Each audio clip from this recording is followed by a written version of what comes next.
சண்டைக்கு அப்புறமா ரம்யா கிட்டயும் பாரு கிட்டயும் திவ்யா பத்தி போய் பேசுறாங்க சாண்ட்ரா. ஆனா திவ்யா வந்து யார்கிட்டயுமே போய் சாண்ட்ரா பத்தி தப்பா பேசுறதும் நாங்க பாக்கல. அதை நீங்க கண்டிப்பா பாத்திருப்பீங்க. அதை பத்தி உங்க பதில் என்ன? பதில் என்னன்னா, மேபி இது சின்ன ஒரு ஃப்ரெண்ட்ஷிப்போட மிஸ் அண்டர்ஸ்டாண்டிங் எனக்கு தெரிஞ்சு. ஏன்னா ஒரே கப்ல தான் நாங்க 3 பேரும் டீ எல்லாம் சாப்பிட்டுட்டு இருந்தோம்.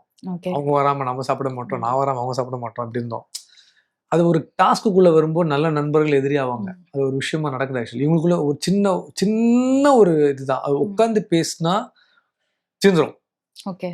ஆனா அது கேமுக்கு உபயோகமா இருக்குமா 2 பேர் பார்த்தாங்கன்னா அது அவங்க 2 பேர் கேம். அதுல நான் வரல, எனக்கு தெரியாது அது. அந்த வீட்டில் போய் உட்காரும்போது அந்த விஷயம் கேமே தெரியும் ஆக்சுவலா.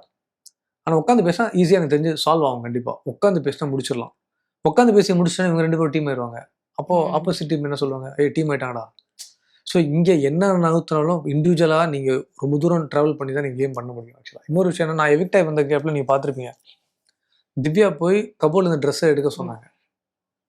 அது என்னன்னு பார்த்தோன்னா, சாண்ட்ராவோட ட்ரெஸ்ஸை கிளியர் பண்ணி அவங்க ட்ரெஸ் எதுவும் அந்த இடத்துல வச்சலாம் பிளான் பண்ணா. அது சாண்ட்ரா பிரேக் அவுட் ஆகி இந்த இடத்துல அதை போய் சொல்லிக்க தேவையில்லை.